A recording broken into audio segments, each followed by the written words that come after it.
Bien, jóvenes, buenos días. Buenos días, doctor. Muy bien. Buenos días, doctor. Estamos algo retrasados. Ha habido alguna incongruencia en el sistema y recién nos hemos podido contactar. Muy bien, tenemos hasta el momento 33 participantes. Tengo entendido que faltan algunos cuantos. Voy a tomar el pantallazo en ambos lados para finalmente comprobar la asistencia del final. Va uno.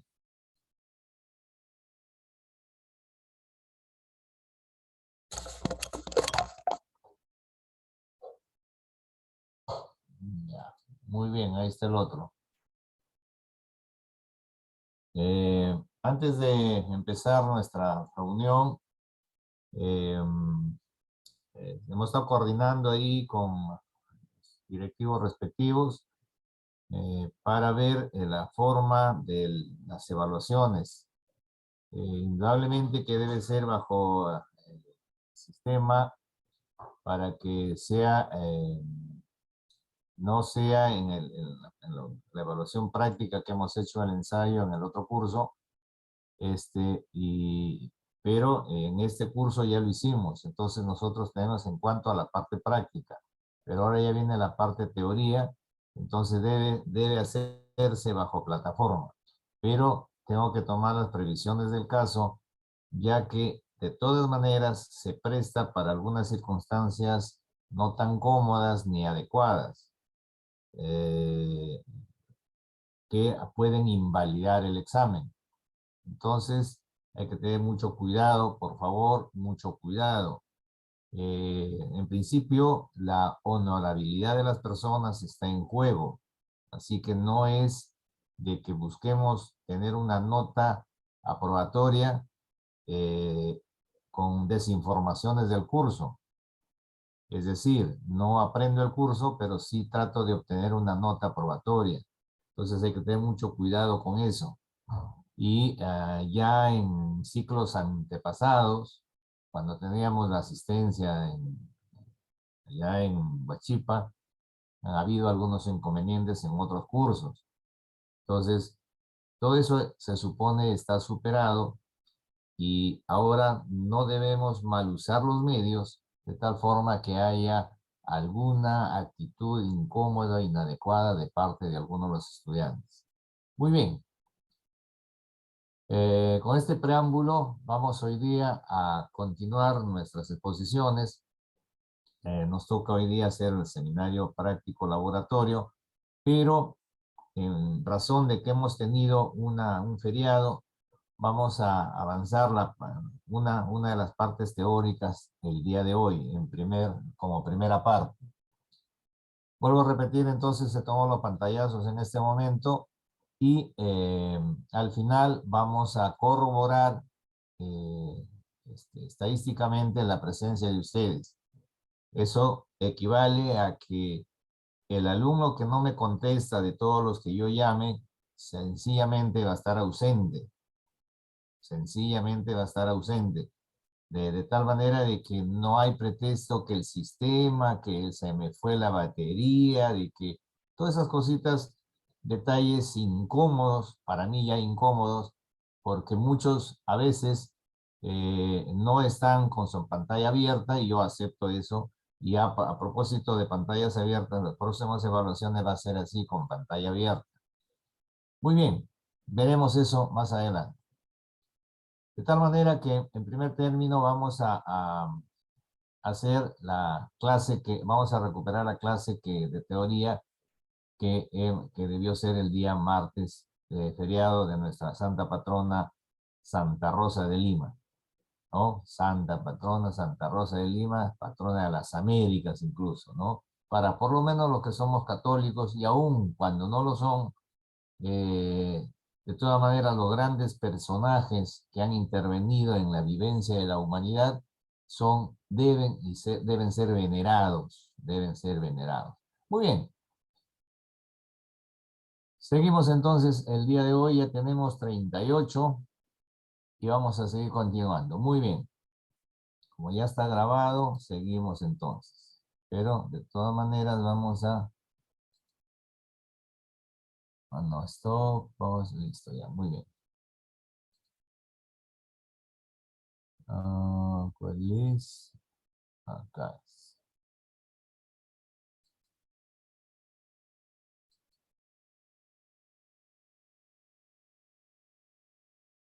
No, esa no es.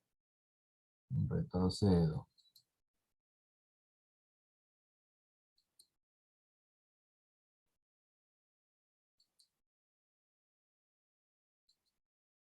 Esta sí es.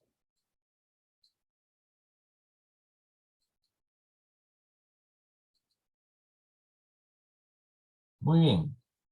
Entonces hemos estado desarrollando todo lo que significa el estado gestacional y ahora nos toca mirar este estado gestacional frente a lo que es la evaluación, en los sistemas de atención, la evaluación clínica. Y vale decir el documento de registro, que es la historia clínica. Todos conocemos ya, todos estamos alrededor del medio médico y los servicios médicos y de las partes asistenciales y sabemos de qué se trata. Tenemos la idea de qué es una evaluación clínica y tenemos una idea, de un concepto de lo que es una historia clínica. De tal manera que en principio vamos a destacar que en una presunción de un estado gestacional diagnosticado, dentro de lo que la mujer en estado reproductivo va a acudir siempre a una evaluación médica a fin de corroborar la presunción de un estado clínico, de un estado gestacional. Sabemos de que antiguamente una mujer de etapa reproductiva, la ausencia de la regla, no me vino la regla, inmediatamente sospecha la posibilidad de un estado gestacional. Es decir, la ausencia de la menstruación supone en forma inmediata, por cuestión lógica, en una mujer fértil, en edad fértil, el inicio de una gestación.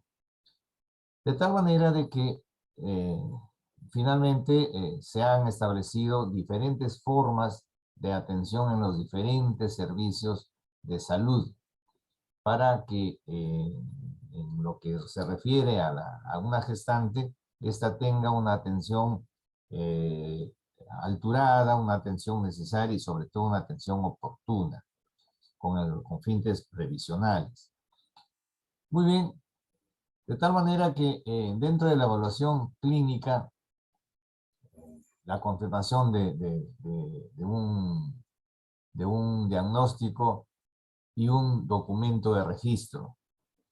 La evaluación clínica conlleva eso precisamente, de que en forma de examen físico, en forma directa, podemos certificar que una mujer está cursando con un estado gestacional.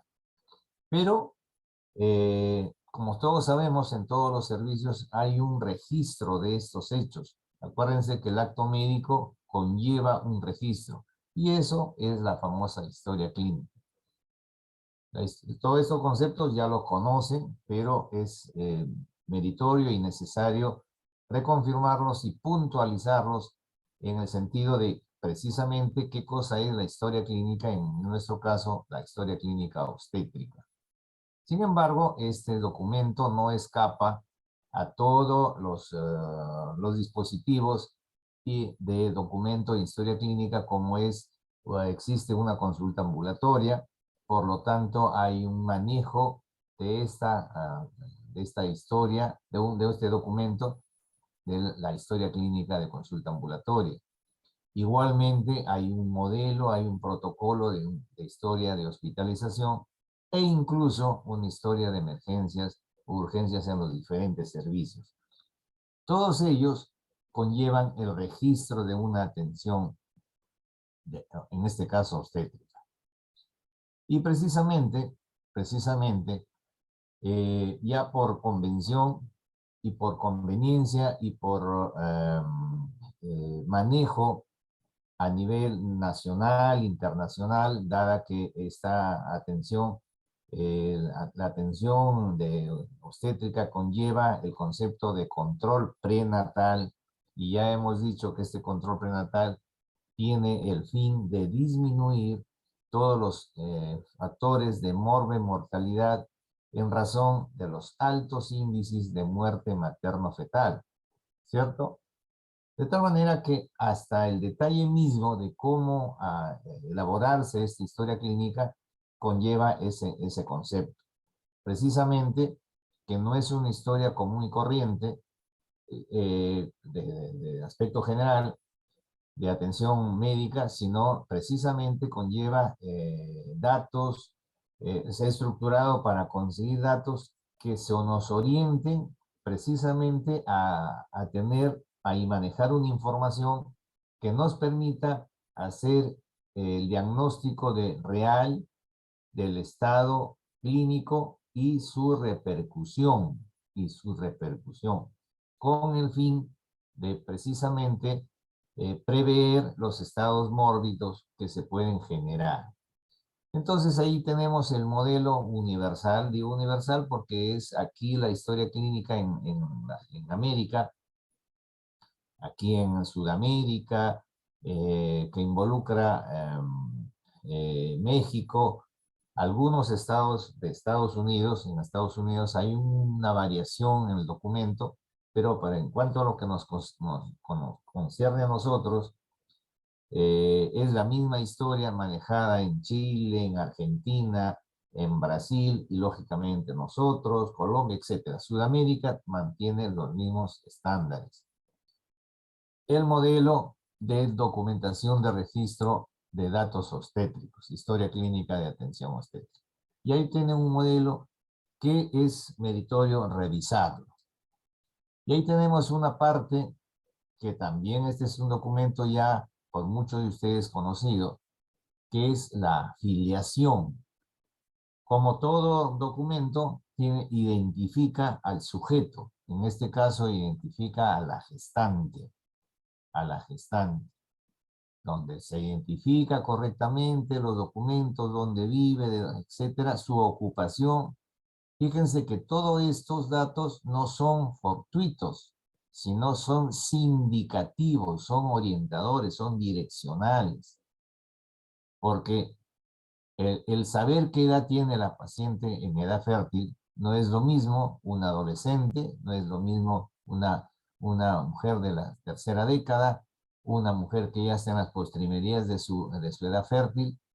Sí, y que para eso el que establece este documento, pues no es precisamente un elemento administrativo, sino es un personal médico especializado, no es un personal administrativo. Ojo con los conceptos y las preguntas que devienen de esto, ¿cierto? Tranquilamente, de esta parte y la responsabilidad conlleva una serie de preguntas que nosotros tenemos que puntualizar para obtener el concepto y tener la orientación de la utilidad precisamente y por qué está establecido así este documento en esta primera parte. Historia clínica.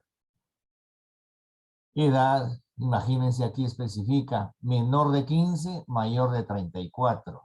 Siempre orientando al cálculo de riesgo.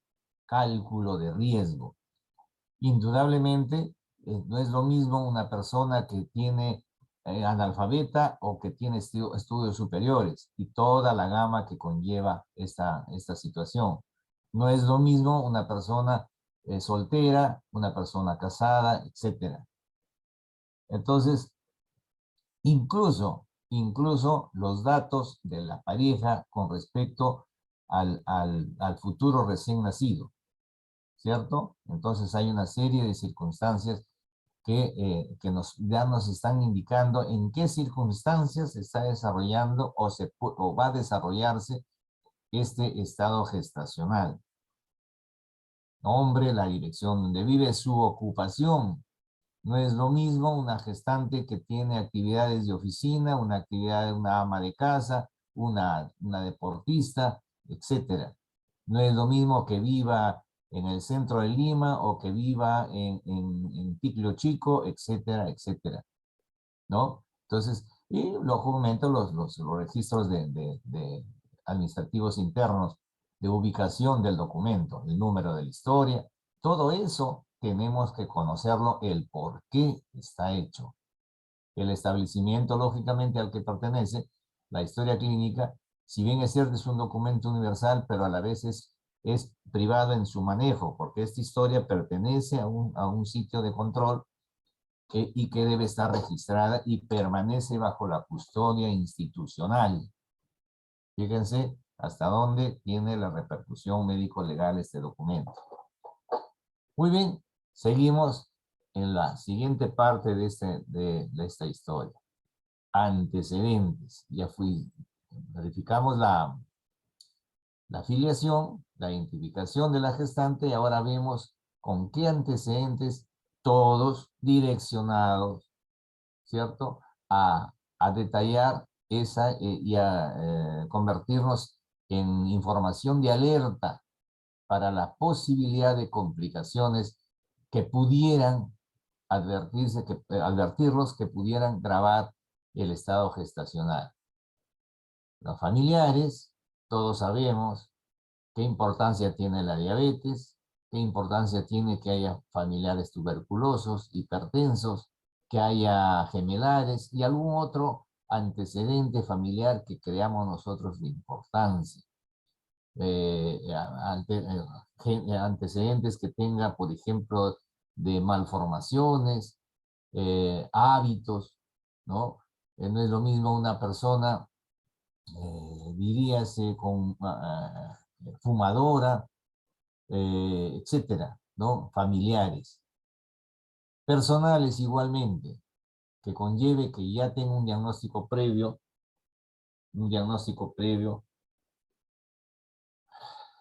a ver, un segundo.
Ya, Doctor, continuamos.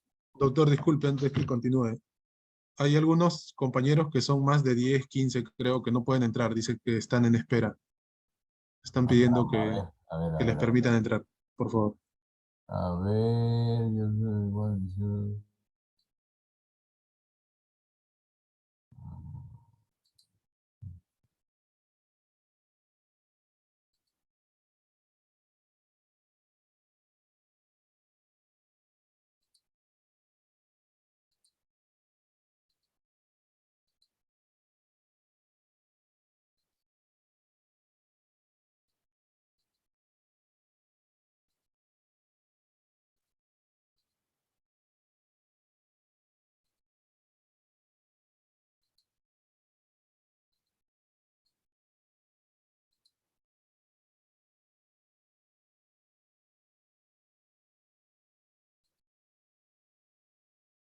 ¿Listo? Creo que ahora sí. Hay más todavía. Espérense, a ver. Otro más. Ya, creo que, ajá.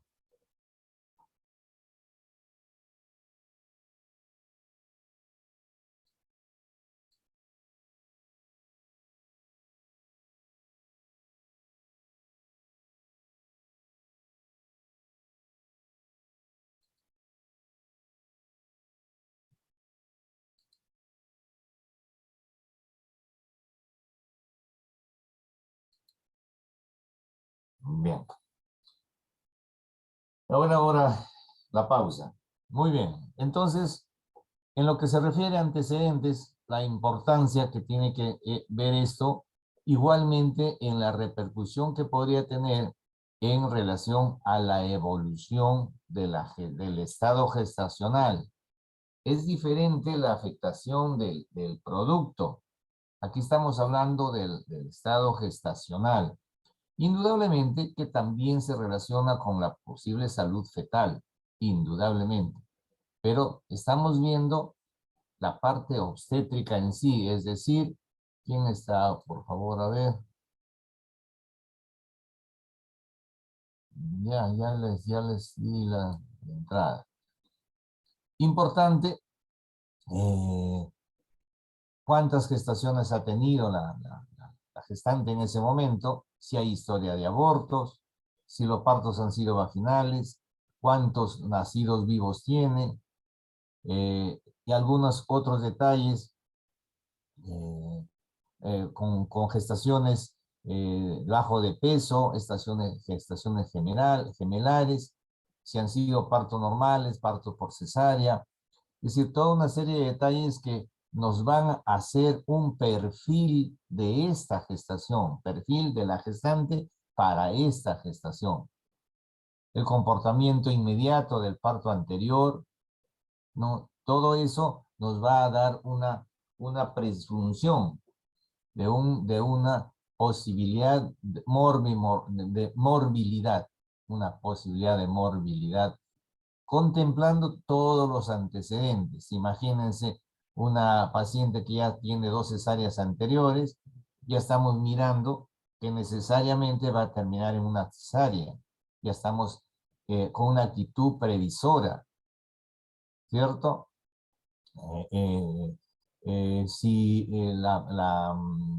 Si tiene historia de abortos, de acuerdo a cómo la edad gestacional que tiene, qué factores podrían haber intervenido en estos abortos.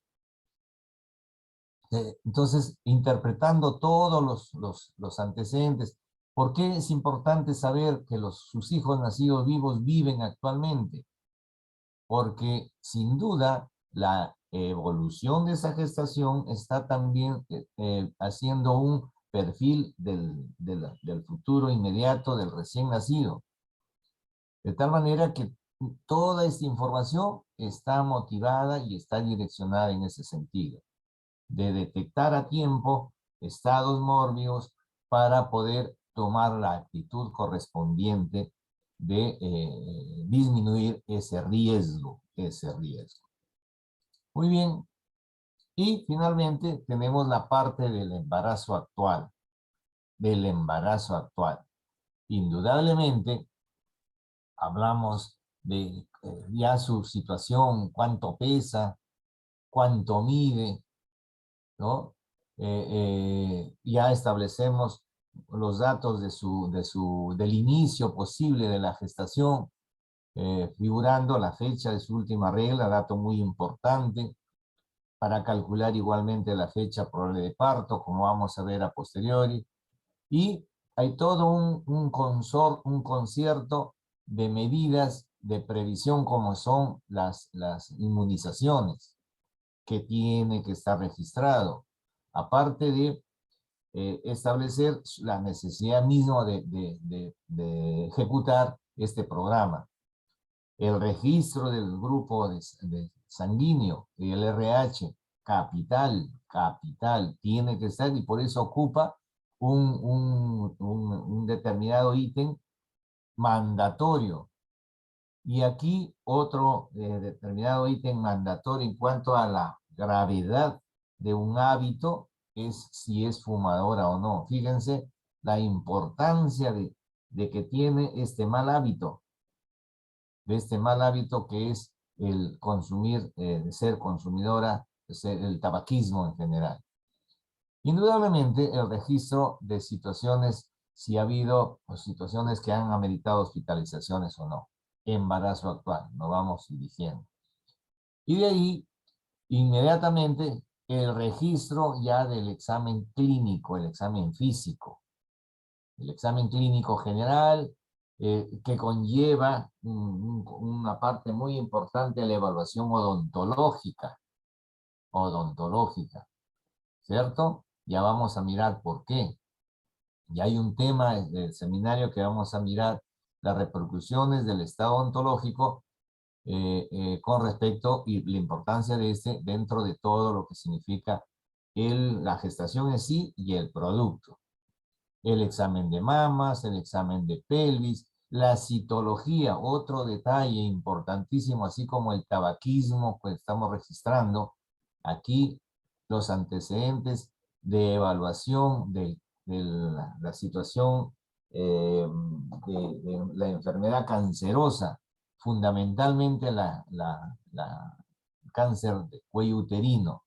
Por eso es que la citología nos mueve a hacerla tempranamente y que, sobre todo aquellas personas que no han acudido, no tienen un resultado próximo, se tiene que hacer todo un examen específico en todas las personas, pero especialmente en aquellas que no lo tienen.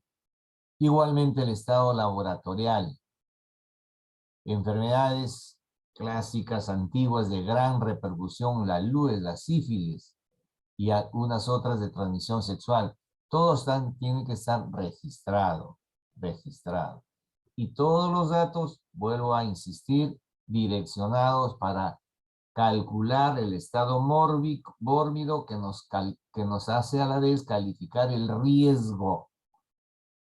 Porque estamos partiendo de que toda gestación normalmente tiene riesgos y una gestación normal conlleva un bajo riesgo. Un estado obstétrico ya de cuidado es mediano y alto riesgo, que eso evidentemente no es una evolución normal, que es diferente a un embarazo normal o anormal. Estamos hablando de evaluación. Laboratorio, el examen de orina, glucosa, como vamos a mirar más adelante. Importantísimo la determinación de otro detalle más, así como el DRL, o sea, la enfermedad luética, el VIH indudablemente. El estado nutricional que conlleva una consejería, porque sabemos que tenemos que mantener y mejorar el estado gestacional de nutrición de la gestante en este caso. Embarazo actual. Y la otra parte del mismo embarazo actual es el registro promedial de todos los ítems o estándares que se tienen que controlar de fecha a fecha de control prenatal, registrando las fechas para considerar dentro de la expectativa estadística de saber si esta gestación es una gestación controlada dentro del factor institucional o una gestante no controlada que conlleva de por sí ya un riesgo mayor. Entonces se registran también el peso, con la conducta fetal, su frecuencia cardíaca fetal, todos los detalles que ya conocemos en la evaluación. Entonces ahí tenemos este documento de historia clínica obstétrica dentro del concepto de control prenatal. ¿Cierto? Muy bien. De tal manera que ya tenemos establecido dónde lo tenemos más todavía. A ver. Están entrando muy tarde, pues ese es el problema. Y aún así que hemos empezado tarde y aún más tarde ingresan. Y eso definitivamente no está bien. Hemos empezado con media hora de retraso y aún así no estaban las personas completas. Bueno, en fin. Muy bien. Ahora vamos a desarrollar los conceptos dentro de la evaluación clínica que conlleva ya el examen físico en sí. Examen físico. Es decir, la apreciación clínica o examen físico de lo que podemos esperar encontrar en una gestante. Indudablemente, se tiene que insistir en que todo este examen físico está protocolarizado y su registro en la historia clínica es mandatorio, donde ya como hemos visto los antecedentes personales, familiares, nos hacen llegar a esta apreciación diagnóstica y obligados en el registro, se tiene que examinar todos esos detalles, registrarlo todos esos detalles antes del examen físico en sí, ¿cierto? Para esto era este comentario. Muy bien. De tal manera que el examen físico, como examen médico en general, conlleva ya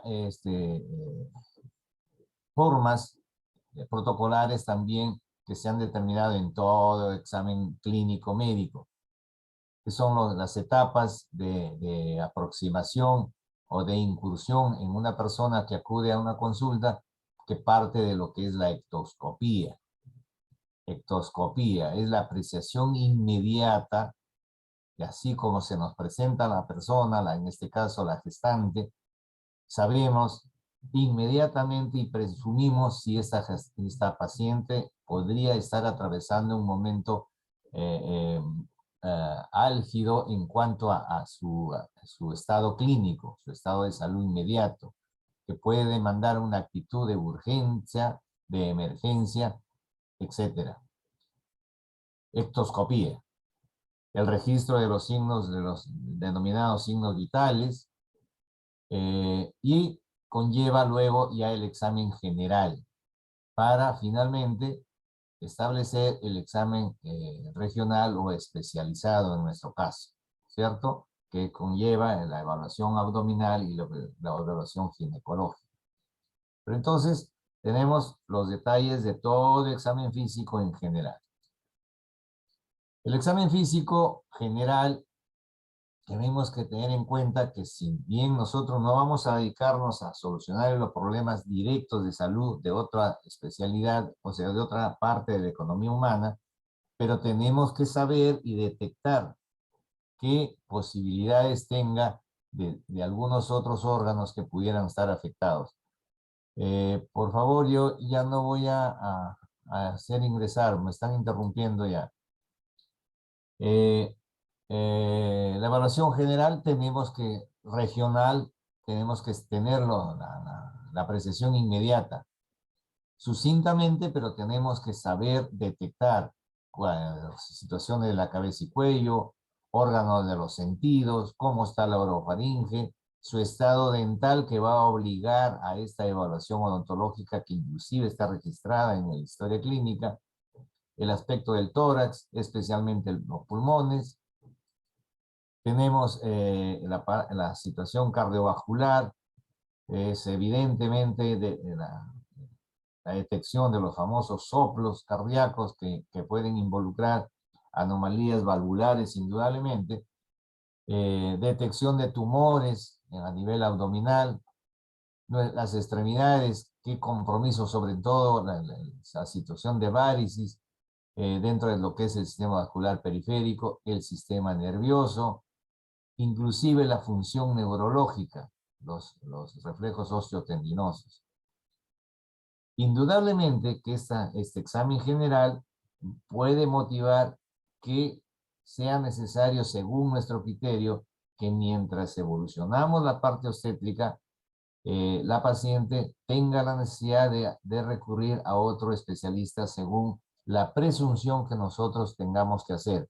Por eso es que es necesario hacer este examen general, porque nos permite detectar alguna alteración orgánica que puede devenir en agravamiento de esa lesión o agravamiento de la gestación. En todo caso, siempre va a haber una afectación del estado general de la gestante. Muy bien, y aquí viene el examen ya especializado que incluye el examen, dentro del examen ginecológico, no solamente de genitales, sino también de las mamas, del examen de mamas. En nuestra especialidad en ginecobstetricia, vale, en el sentido de lo que estamos hablando en lo que concierne a la evaluación obstétrica, el examen de mamas conlleva realmente una importancia gravitacional en un momento determinado. De tal manera que tiene un protocolo y hay que tener una información. ¿Qué cosa examinamos cuando realizamos el examen de mamas? Tenemos entonces parámetros para evaluar la glándula mamaria en un estado gestacional. En primer lugar, importante la simetría. La simetría. Diríase, ¿qué tiene que ver la simetría? Lógicamente, no es lo mismo dos mamas parecidas, porque nunca ninguna mama, la derecha es igual a la izquierda, pero por lo menos si hay una mama más grande, una más chica y la diferencia es notable, va a devenir alguna actitud para tener en cuenta el desarrollo a futuro de estas glándulas mamarias. Su vascularización, importante, detectar si hay anormalidades en su vascularización. Muchas gestantes tienen precisamente alteración vascular que puede, acuérdense que la glándula mamaria va a estar influenciada para desarrollarse tanto en mayor vascularización que va a necesaria, cuanto el tamaño mismo de la glándula. Entonces es importante detectar este factor de vascularización. Pendulosidad. Indudablemente que no es lo mismo una glándula mamaria péndula a una glándula fija en relación a la posibilidad de complicación en su crecimiento. Particular cuidado es el pezón, la naturaleza del pezón. Ustedes saben que el pezón es realmente la parte orgánica que facilita precisamente el momento de la lactancia.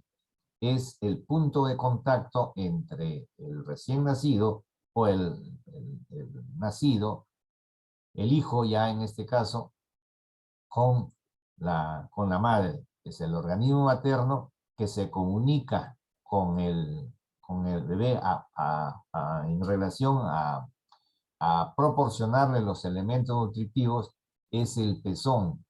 Y este pezón conlleva toda una arquitectura anatómica que precisamente no solamente es el punto de contacto, sino que tiene características que pueden en algún momento, si no se aprecian adecuadamente, alterar esta parte. Un pezón mal ubicado, un pezón no bien conformado, va a impedir realmente una mama bien formada, ha crecido un volumen adecuado, tiene una turgencia adecuada. Sin embargo, el pezón, que es la salida del producto lácteo y es el punto de contacto, no es el aparente, no se va a poder realizar la nutrición del recién nacido. Igualmente, identificar zonas de dolor que podrían estar en relación a las zonas de tumor. Entonces hay que detectar zonas de dolor y zonas de tumoración que podrían complicar el desarrollo en principio, del desarrollo mamario y lógicamente después la función mamaria. Muy bien, y aquí vamos a detallar algunas técnicas para el examen de mamas. Es conocido el examen contraluz, la famosa transiluminación. La masa sólida y masa quística nos permite reconocer una masa sólida en la masa. Con una fuente de luz adecuada se pone a la glándula mamaria precisamente a contraluz. Y en forma rápida podemos detectar una masa sólida, una masa quística que ameritaría un nuevo examen especializado. Ahora el examen ecográfico nos ha facilitado esta parte. Con una ecografía, inclusive la ecografía podría ser mucho más efectiva porque nos puede dar mejores detalles que simple y llanamente detectar una masa sólida o quística, sino que ya nos da dimensiones mejores. Sin embargo, no debe dejar de mencionarse. El examen de la fosa axilar, como vamos a ver en los diagramas, el brazo en ángulo, la fosa supraclavicular, el brazo en el regazo, los movimientos de brazos en báscula, hacia arriba, hacia abajo, que nos permite ver las variaciones precisamente que pueden presentar la relación del tegumento de la mama en relación a posibilidad de lesiones de tejido que conllevan el compromiso gravativo cuando está sujetando a la piel. Cuando hay retracción de piel, indudablemente es un pronóstico malo en cuanto a posibles lesiones de la glándula mamaria. Muy bien, y aquí estamos viendo entonces una paciente en posición sentada tenemos que estar nosotros premunidos de una fuente de luz adecuada. Una fuente de luz adecuada. Entonces, la posición para examinar a la mama generalmente es en posición sentada. No es en posición de pie, es en posición sentada con los brazos en el regazo, en forma No paralela. venía el chico, venía un chico. ¿No has encontrado tú al chico? Por favor, ¿está en clase o está haciendo alguna otra cosa? ¿Está en negocio, creo? Tengan la bondad de mantenerse a la altura necesaria. Tengan la bondad de mantenerse a la altura necesaria y la consideración que debemos conservar siempre.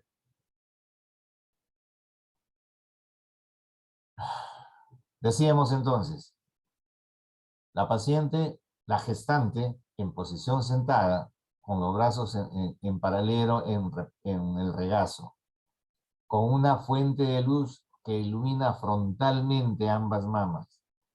Entonces uno puede apreciar la simetría, la orientación de las mamas y la posibilidad inmediatamente de detectar alguna alteración en la estructura superficial. ¿Ven? Por eso la fuente de luz es importante. Si es en penumbra, no vamos a poder apreciar, sobre todo retracciones de la piel y compromisos de la areola, menos muchas veces la misma posición del pezón. Un pezón retraído con una fuente de luz mala no se detecta. Los brazos en suspensión que hacen que la mama se exponga aún más a la fuente de luz y nos permite hacer giros a la derecha o a la izquierda de la paciente, todo el organismo, de tal manera que igualmente expone a la posibilidad de detectar fácilmente alguna situación anómala de la conformación de la glándula mamaria. Seguimos el brazo en jarras, que igualmente nos está exponiendo las mismas estructuras. Siempre con la fuente de luz. La paciente recostada en una almohada en posición de cúbito dorsal, apoyada en una almohada en el dorso, de tal manera que angula la mama y se puede proceder a la palpación, de tal manera que nos puede exponer bajo la misma parrilla costal de poder detectar ya malformaciones con el examen manual. El hueco pélvico, perdón, el hueco, el ángulo clavicular, el ángulo clavicular. ¿Qué importancia tiene palparlo o reconocerlo? Muchas de las alteraciones de la glándula mamaria, sobre todo en situaciones de enfermedades como la tuberculosis, enfermedades neoplásicas, se van a reflejar en la cadena ganglionar, que no solamente van a estar en el cuello, sino sobre todo que no se ven si no se palpa el hueco clavicular. Entonces, importante hacer ese examen. Igual que la parte axilar, igual. Entonces, el brazo en ángulo nos permite, con una mano lo sujetamos porque la paciente tiene que poner el brazo flácido, uno tiene que sujetar el brazo de tal manera que el hueco axilar está abordable. Y con la otra mano, con la mano hábil, perdón, con el que es diestro, la mano diestra es la que examina, mientras la mano izquierda es la que sujeta el brazo, y así, lo contrario, si es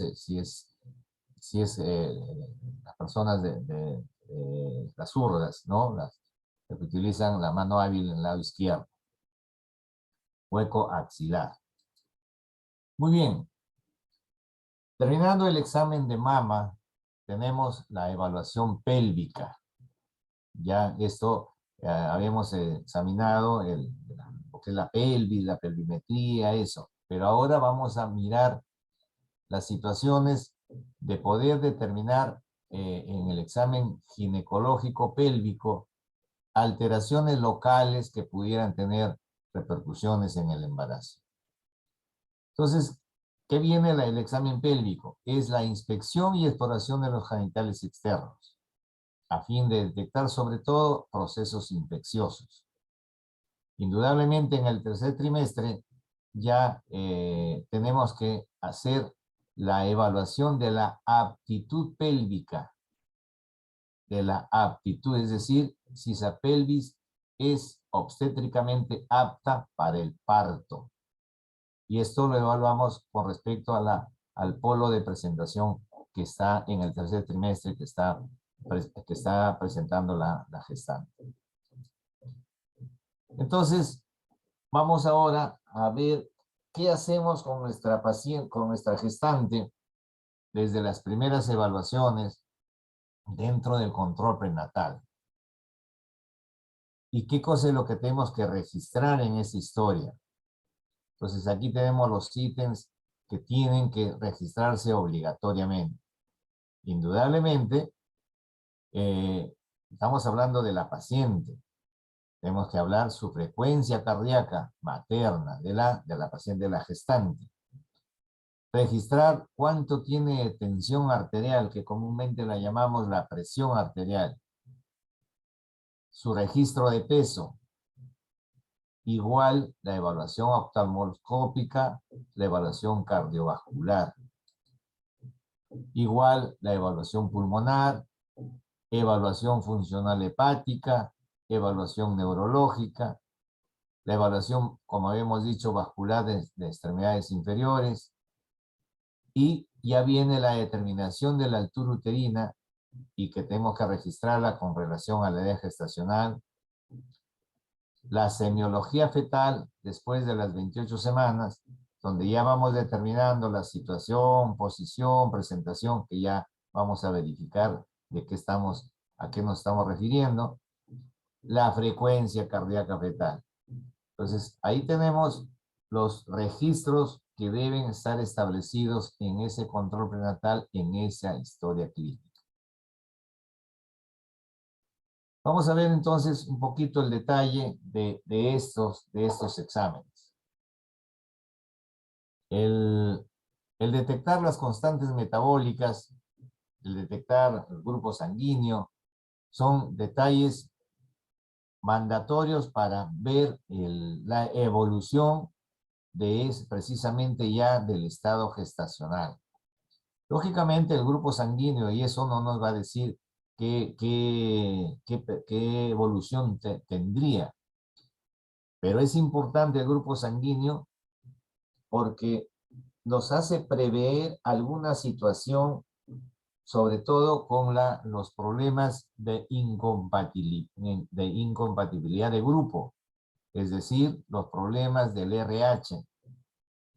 Los grupos de grupo y de RH. No es lo mismo una gestante RH negativo, un padre RH negativo y las previsiones con el producto, con el feto. Entonces, por eso es mandatorio conocer desde un inicio el grupo sanguíneo.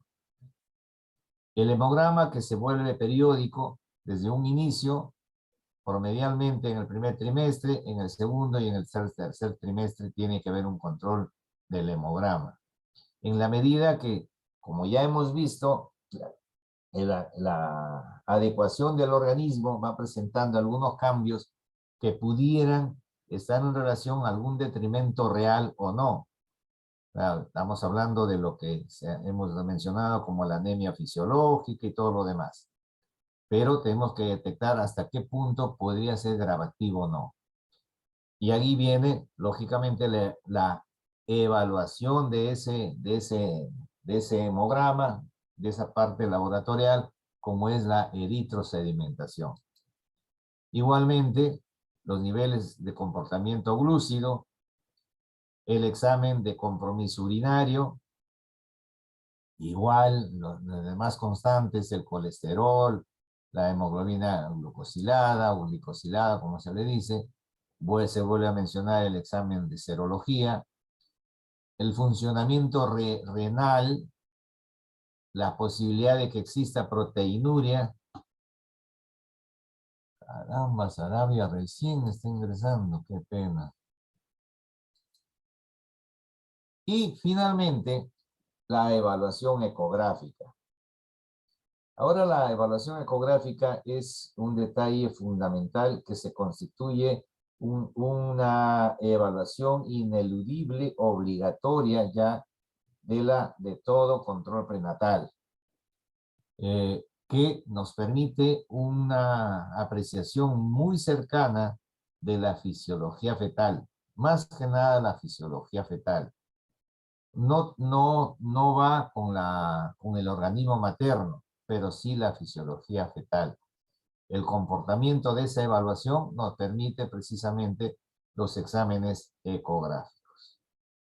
Muy bien, hemos revisado entonces hasta aquí lo que significa la evaluación, la historia clínica, evaluación y controles prenatales, para desarrollándose con ese fin fundamental de detectar el riesgo obstétrico que puede existir, calcular el riesgo materno-fetal y calificar a esta gestante a qué nivel y tomar las medidas necesarias a fin de siempre tender a tener un bajo riesgo, disminuyendo, por supuesto, las estadísticas de morbimortalidad que pueden presentarse en todo proceso gestacional dentro de todo el fenómeno reproductivo que tenemos en nuestra población. Muy bien, ¿alguna pregunta hasta aquí? Doctor, Dígame. doctor Otoniel, A ver. revisando las ecografías, he visto que en la literatura y en la práctica algunos médicos ginecólogos sugieren 3 y bueno, en las normas de MISA vienen 3 y otros médicos sugieren 4. ¿Cuántas es la que usted está considerando, doctor? A ver, le quiero repetir lo que acabo de mencionar en lo que es la evaluación ecográfica. La evaluación ecográfica, esas recomendaciones de 1, 2, 3, se refieren más que nada a la posibilidad material, porque es fundamental una evaluación ecográfica en el primer trimestre, otra en el segundo trimestre, otra en el tercer trimestre. Sin embargo, la evaluación ecográfica es como nuestro tensiómetro o nuestro fetoscopio. No hay un límite. Debe ser permanente, así como nosotros detectamos la frecuencia cardíaca fetal siempre en una gestante, igual debe verse un control ecográfico, igual que nos permite calcular de acuerdo a los trimestres, primero, evolución de evolución, a ver, un segundito.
Ya. Me trabó ¿cómo se llama esto? El botón del parlante. Miren, vuelvo a repetir, la evaluación ecográfica no tiene un parámetro, debe ser constante. En todo momento nos ayuda a tener una mejor apreciación del estado evolutivo de esa gestante. Básicamente, la evaluación del producto. No nos va a dar mayor información sobre el organismo materno, pero sí sobre el producto. Y no solamente la conducta, la parte evaluativa del producto, sino también, por ejemplo, de la tercera organización que participa en la gestación, que es la placenta, el tercer órgano participativo. En tanto también, por ejemplo, la evaluación del líquido, de la cantidad de líquido amniótico, etc. Es decir, no hay un límite. Permanentemente, ojalá podamos hacer siempre en una control prenatal una evaluación ecográfica. Pero por necesidad material, por realidad material, solamente uno recurre cuando necesita hacer tiene un antecedente de malformaciones, hay que mirar evaluación de detectar malformaciones, etcétera. Pero en todo momento es fundamental la evaluación ecográfica. Y ojalá se vuelva mucho más práctica y todas las personas involucradas en el control prenatal tengamos la suficiente preparación para realizar una evaluación ecográfica, indudablemente. ¿Algo más? Doctor, una consulta. Buenos días. Sí, dígame. Si el control prenatal para usted debe tomarse ecografía en todo el transcurso de la gestación, mi pregunta es, entonces, ¿cuándo sería una ecografía basal? ¿Cuándo sería una ecografía morfológica? Una ecografía genética, ¿no? Y la importancia de cada uno de ellos para que el control prenatal sea lo más adecuado posible y poder prevenir enfermedades genéticas, ¿no? Como el síndrome de Down, síndrome, etcétera, ¿no? Ya, mire, Marcelino. Normalmente las ecografías para ver marcadores teratogénicos se empiezan entre la 11 y las 13, la 11ª y la 13ª semana, las primeras evaluativas. Las siguientes bordean la semana 22, 24 y las siguientes las semanas 30 y 32. Sin embargo, todas ellas ameritan una presunción. No necesariamente están en un momento determinado. Todas las gestantes tienen que acudir. Ojalá sea así. Pero ya esa evaluación conlleva debe ser hecha por personal entrenado que nos diga qué cosa es una translucencia nucal, que podemos tener los vasos uterinos con los índices los índices de vasos placentarios, resistencia placentaria, es decir, hay una serie de situaciones adicionales que pudieran conllevar o solicitar un estudio ecográfico especializado. Les voy a dar no la tengo en este momento preparada, les voy a dar una tabla de lo que se presupone en lo que son marcadores ecográficos evaluativos de lo que se llama la ecografía morfológica, unos terminajos que se han usado que son evaluativos selectivos para que nos orienten en un determinado momento. Pero lo que quiero, el concepto de control prenatal, el concepto de control prenatal y el uso de la evaluación sonográfica debe ser común y corriente, como vuelvo a repetir, como si fuera tomarle la tensión arterial a nuestra gestante. ¿Algo más? Gracias, doctor. Muy bien. Doctor, buenos días. ¿Qué dice Una Janet? consulta. Entró tarde usted, dígame. No, doctor, está en sala de espera. Bueno, con ciertos inconvenientes. Una consulta. Respecto, si una paciente, ya sea persona en trabajo de parto, ¿cuáles serían las actividades mínimas indispensables para poder realizar la atención? A ver, ahí nos estamos adelantando. Todavía no estamos mirando las evaluaciones de trabajo de parto, como lo vamos a ver en una clase próxima. Sin embargo, para adelantarle alguna respuesta, en el trabajo de una paciente que está iniciando o que acude para evaluarse y está en trabajo de parto, indudablemente que conlleva el cálculo de la dinámica uterina. Lógicamente que la evaluación general de esa paciente, como con qué tensión arterial está, cómo es sus exámenes de laboratorio, cuánta hemoglobina tiene, y el examen pélvico que debemos hacer la pelvimetría en ese momento, y calificar la dinámica uterina y calificar el comportamiento ya de la masa uterina y la actividad del cuello uterino. Si ha habido o no incorporación, si ha empezado realmente existe todavía una fase latente, si ya está en una fase activa, si ya ha empezado la incorporación, si ya ha empezado la dilatación, etc. Entonces, todo eso conlleva una clase a posterior todavía. Muy bien.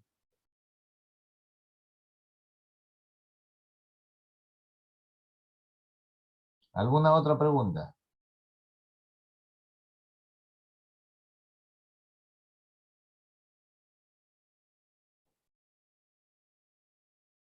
Muy bien, vamos a darnos un cuarto de hora. Son 10:40. 5 para las 11 continuamos. Ahora sí tienen unos par de minutos para que arreglen sus micrófonos, como el mío que se me trabó en un momento determinado. De tal manera que para hacer lo correspondiente a nuestra práctica del día de hoy, dentro de un cuarto de hora. Ya, Muy bien, doctor, doctor. gracias. Muy bien.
Muy bien, continuamos entonces.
Bien, lo que ahora vamos a revisar es lo concerniente al examen obstétrico en sí y la edad gestacional.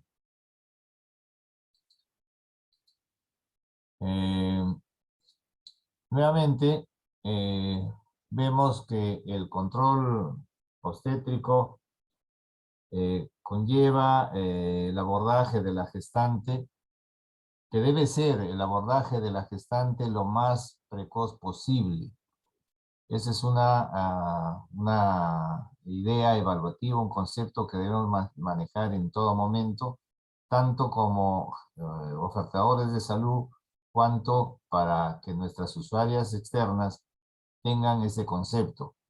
Toda vez de que la planificación familiar obliga a un manejo voluntario de una decisión de una pareja y de una mujer en especial de gestar, debe tenerse en cuenta que debe haber un examen ginecológico previo antes realmente de que la mujer empiece un estado gestacional, un estado de embarazo. De tal manera de que se pueda mirar a futuro en las condiciones reales de ese organismo materno para enfrentar un estado gestacional. En todo caso, el examen físico debe realizarse lo más precozmente posible. Y lógicamente, como habíamos dicho, involucra el examen de todo el organismo materno y en especial el examen genitourinario, el examen de mamas, como hemos visto. En cuanto a lo que es la evaluación de los genitales externos e internos, conlleva, lógicamente, esta evaluación que incluye el canal vaginal, el cuello uterino, de tal manera que nos permitan realizar las situaciones clínicas de curación o de solucionar el problema inmediatamente en forma rápida con terapias in situ de lo que pudiera tratarse. Ahora bien, la edad gestacional va desde el examen bimanual, donde uno determina un tamaño uterino que clínicamente lo calcula en relación a una etapa de edad, y uno calcula y dice comúnmente, es un útero crecido compatible con 6 semanas, compatible con 8 semanas. El examen bimanual tiene la importancia de evaluar todavía cuando el útero todavía es intrapélvico. Es decir, no es posible abordarlo por la vía abdominal. Incluso a estas alturas, el examen ecográfico, justamente que mencionábamos, cobra importancia. Por un lado, el examen bimanual es importante, capital.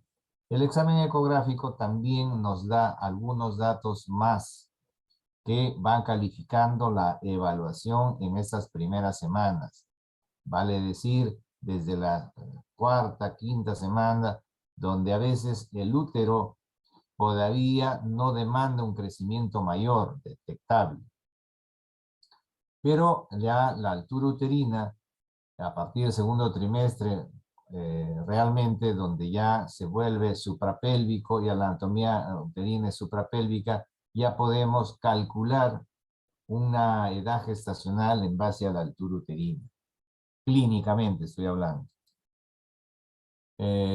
Indudablemente, vuelvo a repetir, el examen sonográfico nos da toda la información pertinente, muchas veces más allá de detectar simplemente una frecuencia cardíaca fetal o tal vez unos movimientos fetales. A partir de las 20 semanas, el crecimiento fetal ya nos permite inclusive determinar la actitud, o sea, el comportamiento de la evolución fetal, que está reflejada en aquellos términos conocidos dentro de la maniobra de Lopo, como es la actitud, la situación, la posición, incluso ya en el tercer trimestre, lo que es denominado encajamiento fetal. Y aquí un diagrama donde específicamente es un diagrama referencial, muy referencial, pero que de algún modo nos da una apreciación muy rápida de la altura uterina y la edad gestacional. Y tradicionalmente tenemos, por eso es que no se le da ahora una importancia vital, porque esta es una clínica antigua, pero los conceptos quedan y es bueno mencionarlos. Y tenemos en el abdomen, tenemos dos puntos de referencia, el pubis, la cicatriz umbilical y el apéndice sifoides. ¿cierto? Entonces, entre la cicatriz umbilical y la altura púbica, cuando está el borde del pubis, hablamos de 16 semanas. Entre la cicatriz umbilical y la parte media entre la cicatriz umbilical y el borde del pubis, hablamos de 20 semanas. La cicatriz umbilical, 24 semanas. En fin, es unos datos orientadores. Indudablemente, esto es una examen, una apreciación que tiene muchísima antigüedad, pero que nos orienta y nos hace abordables, nos hace asequibles hacia el examen para ya detallarlo precisamente con los datos que uno quiere, con el examen ecográfico, etc. Pero es bueno recordar este detalle. Entonces, podemos decir que el examen clínico obstétrico nos permite el diagnóstico no solamente de la edad gestacional como como único elemento de juicio de la evolución, sino soberanamente nos permite presumir a partir del cálculo del diagnóstico mismo de la edad gestacional, nos hace presumir a partir de ese hecho cómo está esta gestación. Recordar que el periodo de fetal lo consideramos siempre después de la novena semana, es decir, de las 8 semanas. Y recordar de que es un crecimiento corporal rápido. Al inicio, acuérdense, la organogénesis son 8 semanas que parecen rápidas, pero es un crecimiento un poco lento. Pero a partir de la etapa fetal, el crecimiento corporal es realmente rápido. Tenemos puntos de referencia. La longitud fetal está en relación a la extensión vértex-nalga en la posición sentado y la longitud corona-talón en posición de pie. Esto para los parámetros que se tienen en el entendido de las evoluciones ecográficas. Y en la relación que se establece en estas medidas se va relacionando los centímetros obtenidos, o sea, la longitud, con respecto a la edad del feto en cuanto a semanas. Vemos el crecimiento en longitud tremendamente en el tercer y cuarto trimestre, mientras que el aumento de peso es notable ya en los últimos 15 días, en los últimos 2 meses de gestación, o sea, en las últimas 8 semanas. Primero crece, se estira en el cuarto y quinto mes y luego aumenta de peso. Son apreciaciones que nos permiten tener criterio para obtener los datos, sobre todo entender las tablas que se han establecido hasta ahora y que se siguen usando. Tener en cuenta que en los cálculos de la edad gestacional tenemos datos para considerar desde cuándo empieza y cuándo termina. Y sabemos que 40 semanas corresponden a 280 días. Teniendo en cuenta este periodo que también es relativo su exactitud, el último periodo del estado de la menstruación, la fecha de última regla, que entendemos que es el inicio de ese ciclo en donde empezó la maduración del folículo hasta que hubo la ovulación, y a partir de la ovulación el tiempo de fecundación. De tal manera que siempre son datos relativos y ya va a haber una variación siempre alrededor de una semana. Eso hay que tenerlo en cuenta.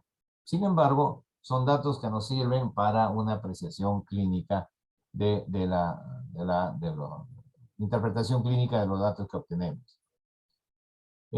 Cuando hablamos embriológicamente, es decir, el cálculo de la concepción, o sea, la fecundación, hablamos de 38 semanas. Por eso decimos que con 38 semanas un bebé ya está en condiciones de nacer. Ahí viene el hecho de que 38 semanas ya puede nacer. Y cuando siempre estamos hablando de las 40 semanas. 39, 2 días.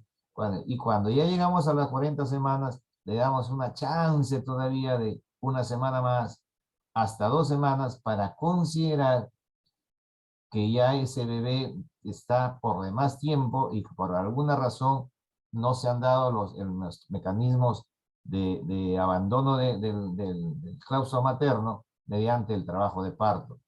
Y vemos ya, consideramos clínicamente un postmaduro sobre las 42 semanas.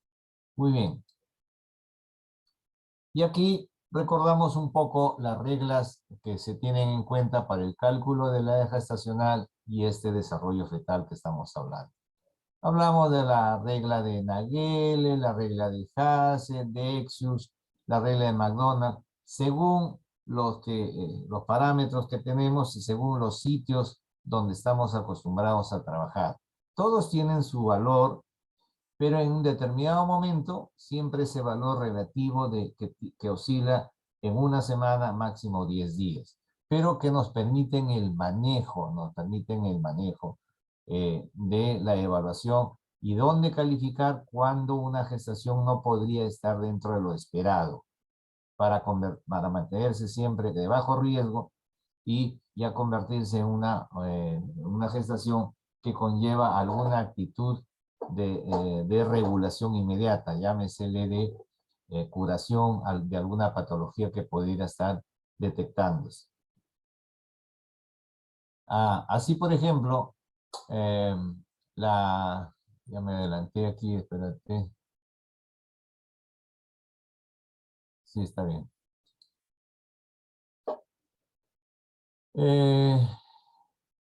Cuando hablamos de la regla de Hasse, que considera los 10 meses lunares, las 40 semanas equivalen a 9 meses calendarios más una semana, es decir, una serie de cálculos que nos permiten en un determinado momento calificar cómo evoluciona. Hablamos del primer mes, que equivale a de 1 a 4 semanas, y calculamos el tiempo. Dice el primer mes, como dice aquí, ¿no? Los primeros 5 meses, 20 semanas, se multiplica el mes por sí mismo. Eso es para ver, para calcular el crecimiento en longitud del feto, para ver cuánto crece durante los primeros 5 meses y después durante los últimos 5 meses, calculando los 10 meses lunares. En algún momento puede tener una utilidad. Ahora más que nada es de conocimiento de todo cómo ha evolucionado los cálculos y el interés clínico que podrían tener. El estudio ecográfico ahora nos ha barrido prácticamente con todos estos cálculos que antes sí nos servían un poquito por la minuciosidad, y lo interesante es cómo así se ha podido calcular. Ese es el dato histórico en sí. Igual, para calcular el peso con la regla de Lexeus, cómo calcular el peso fetal que se va ganando promedialmente. Fíjense, igual aquí la altura, la longitud, que se llega a 45 centímetros promedio para una normalidad. Y aquí los 3 kilos 100 de un término promedio de una normalidad para el peso. En lo que se refiere al cálculo de la fecha de regla, la regla de Nagel, que con alguna variación sigue siendo efectiva hasta ahora, con algunas situaciones de que si, por ejemplo, considerar la última regla posterior al día 24, entonces pasa al día siguiente. Es decir, son situaciones que nos permiten calcular, otros que nos permiten calcular todos los días, contar todos los días a partir de la fecha de última regla, le descontamos los 10 días de evolución o los 7 como la regla de Nagel y calculamos, contamos los días, los dividimos entre 7 y sacamos la edad gestacional. Pero aquí lo interesante es calcular la fecha probable de parto, para que en algún momento también juguemos en sentido contrario. Si tenemos la fecha probable de parto el 30 de agosto y estamos el 20, nos faltan una semana, 3 días. Y podemos decir que tiene 38 semanas con 4 días. ¿No? Una cosa, un detalle así para poder la discusión de cómo determinar un dato preciso en un determinado momento, en una determinada gestación. Aquí lo que estoy hablando, sumar todos los días a partir del momento de la regla, son variaciones que tenemos que tener en cuenta para mirar con qué método nos acomodamos y con qué método nos acostumbramos. Todos son válidos, realmente todos son válidos.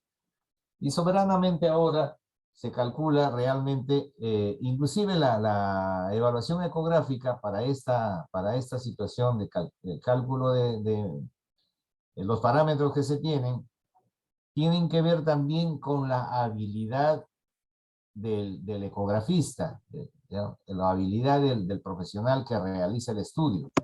Todo eso también conlleva un riesgo relativo.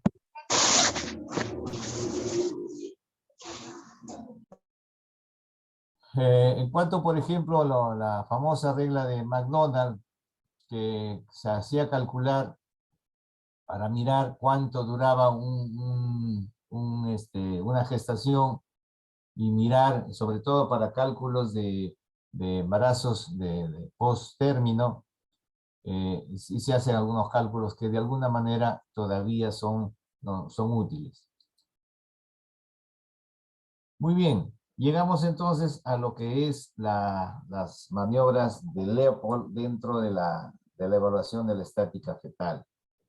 No está de más recordar quién fue Christian Leopold, que imagínense, 1894, y que son maniobras que clínicamente hasta ahora nos sirven de estudio, de diagnóstico en la evaluación, sobre todo en el tercer trimestre, y que nos permiten saber esa relación que hay, esa relación que establece el feto en relación al organismo materno, llámesele la conformación uterina, y que evidentemente en forma natural, siempre siguiendo leyes físicas, motivo también de un seminario, el polo fetal siempre va a ser el polo cefálico, y que conlleva una ley natural de física que dice que la parte más pesada de un objeto siempre va a estar al fondo en un contenido líquido, ¿cierto? La parte más pesada. Y la parte más pesada del conjunto fetal es la cabeza. Por eso es que la cabeza es la que se ofrece, porque siempre va a estar en la parte inferior. Se supone que estamos hablando de una gestante que pasa el tiempo en periodo en posición vertical, y por lo tanto en el líquido que lo contiene siempre va a ofrecer un punto de gravedad inferior para la parte más pesada, la parte más densa, que es precisamente el polo cefálico. De tal manera que en forma natural siempre va a ser, salvo que medien algunas otras circunstancias, sea el polo fetal es el que se ofrece hacia la parte pélvica en el último trimestre. De tal manera que el estudio de Leopold nos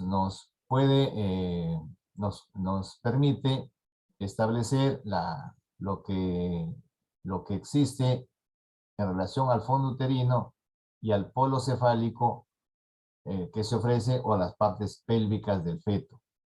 De tal manera que también nos permite ver dónde está el dorso, si es a la derecha, si es a la izquierda, que toda va a condicionar la mejor evolución ya cuando haya la dinámica uterina del trabajo de parto para el comportamiento precisamente del feto. Igualmente, como decía, mediante esa ley natural física, siempre el polo fetal es el polo fetal, el polo cefálico va a ser el que se ofrece, pero en general la maniobra nos va a permitir si realmente es el polo cefálico o es el polo fetal el que se ofrece en el momento del encajamiento.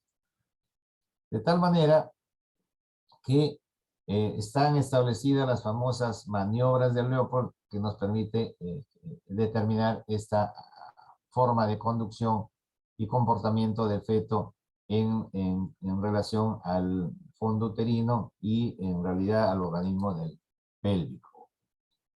De tal manera que estas maniobras nos hacen ver la famosa actitud, la situación, la posición y finalmente el encajamiento, que es precisamente en el momentos preparto o en el último trimestre, quiero decir, ya el que finalmente se aboca al hueco pélvico.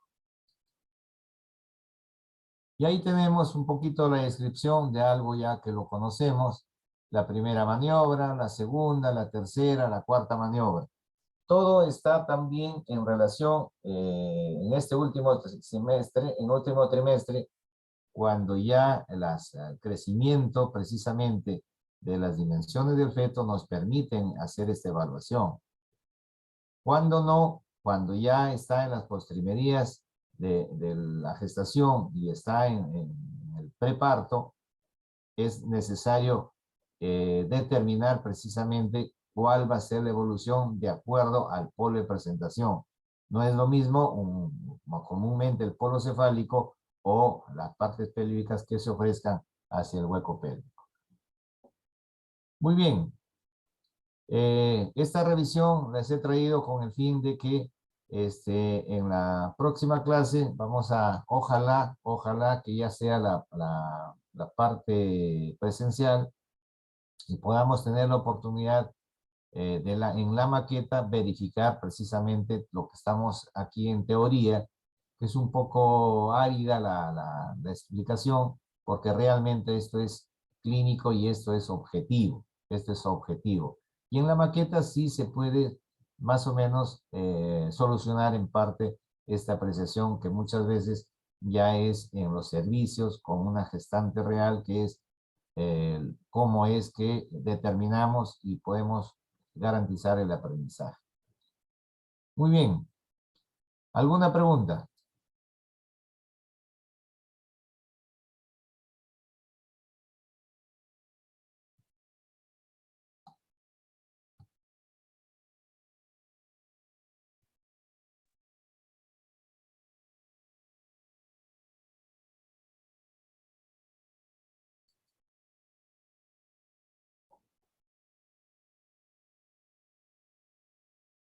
Mientras se animan a preguntarme, vamos ahora sí a verificar la lista, por favor. Doctor, Dígame, William. buenos días, doctor.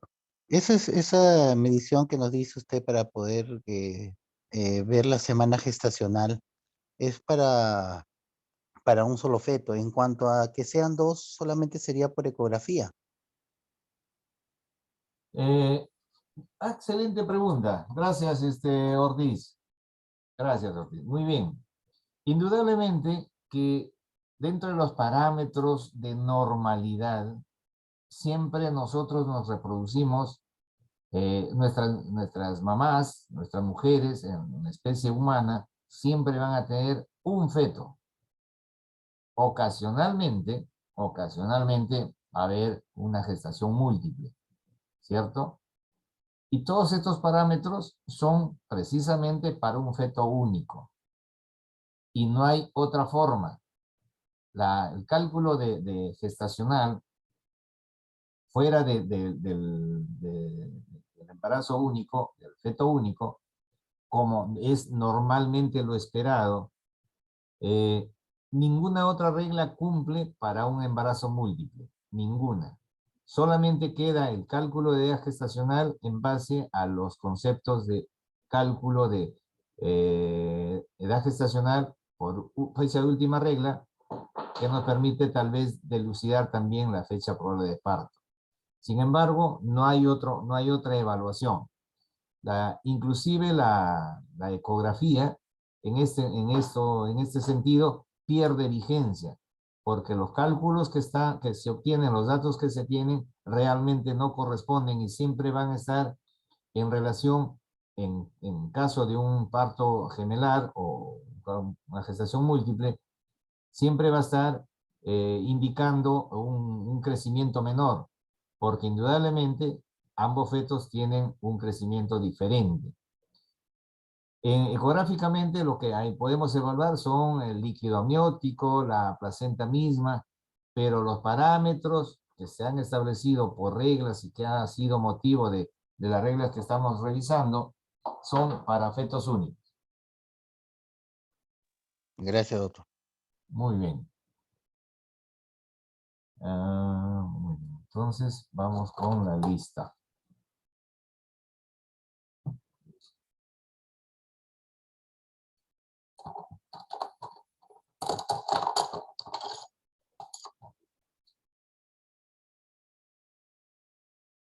A ver, Aucasi ya está presente.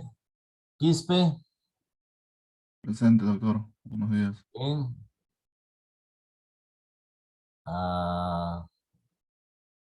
Barcázar eres, Percy Barcázar.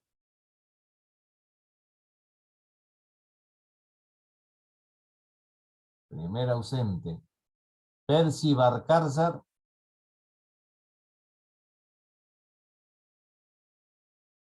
Ya. Orellana. Presente, doctor. Muy bien.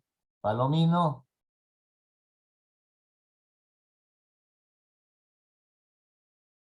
Presente, doctor. Ya. Insisto, Barcázar.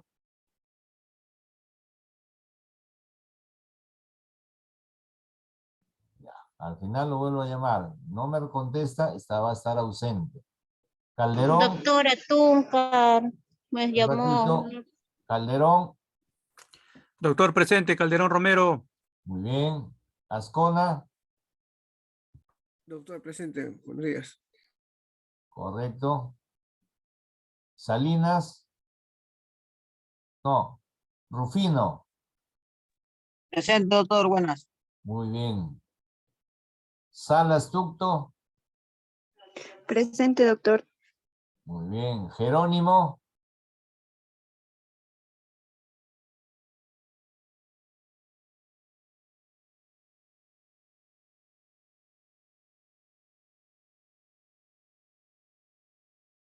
Ya. Asumo que está presente. Obando. Presente, doctor. Muy bien, sí, usted sí la vi incluso. Sí, acá estoy, doctor, presente. Perfecto. Ah, qué gusto saludarla. Atento, Muy atento. bien. Eso, la felicito. Muy bien, muy bien. Salcedo.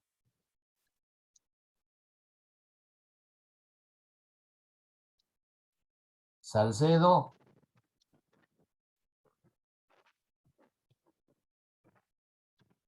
Campos. Doctor, buenos días. Campos presente. Muy bien. Salcedo.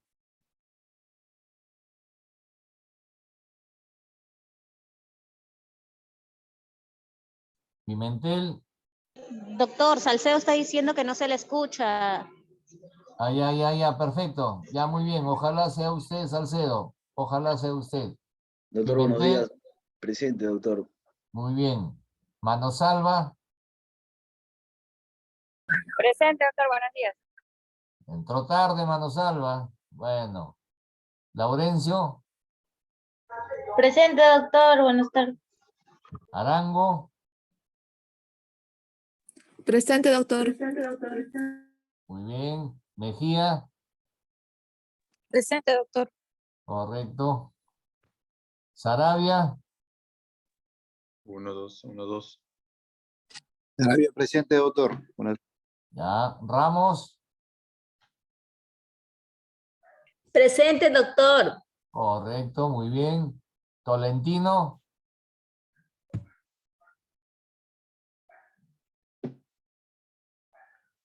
Doctor, Salcedo Coronado Blender presente. Doctor, buenos días, presente Tolentino. Ya, muy bien también, Salcedo, muy bien. Con Doctor, eso, disculpe, le habla Tolentino.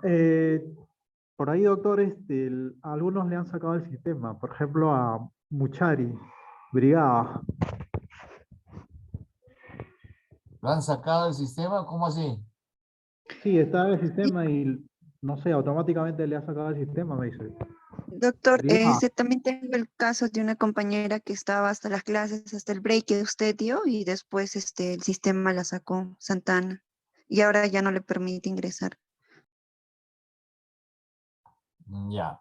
5 más, y porque estoy considerando los pantallazos que he tomado. Si están ahí, a buena hora. Ya, pero por ejemplo, Lara, Presente, doctor, buenos días. muy bien. Por ejemplo, el que no me contesta, estoy en duda si realmente está o no está. Barcarzar.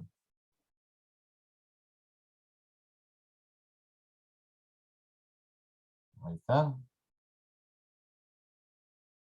Ni por uno ni por el otro. Robles. Presente, doctor. Carmela Correcto. Robles. Muy bien.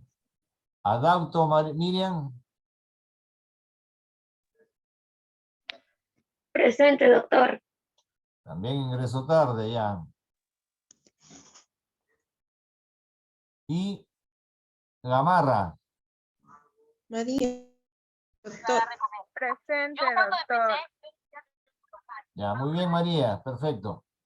Muy bien. Doctora Tuncar, no me ha Atúncar, llamado. muy bien. Ya, el Atúncar resto lo Donaire. tengo en el pantallazo. No se preocupen. No se preocupen. Quería comprobar nada más esa realidad.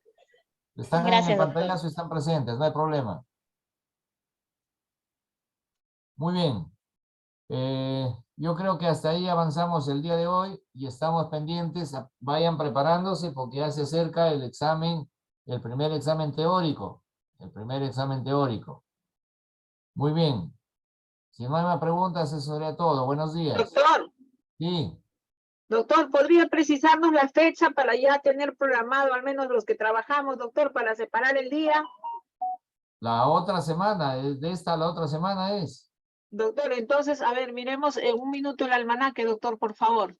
Estamos hoy día, viernes 2. Estamos hablando, doctor, del viernes 9 o del viernes 16, doctor. El viernes, en principio el viernes 16. Ya, doctor. Gracias. Ah, muy bien. Perfecto, entonces, buenos días. Estudien. Buenos días, doctor. Gracias. Hasta luego, doctor. Gracias.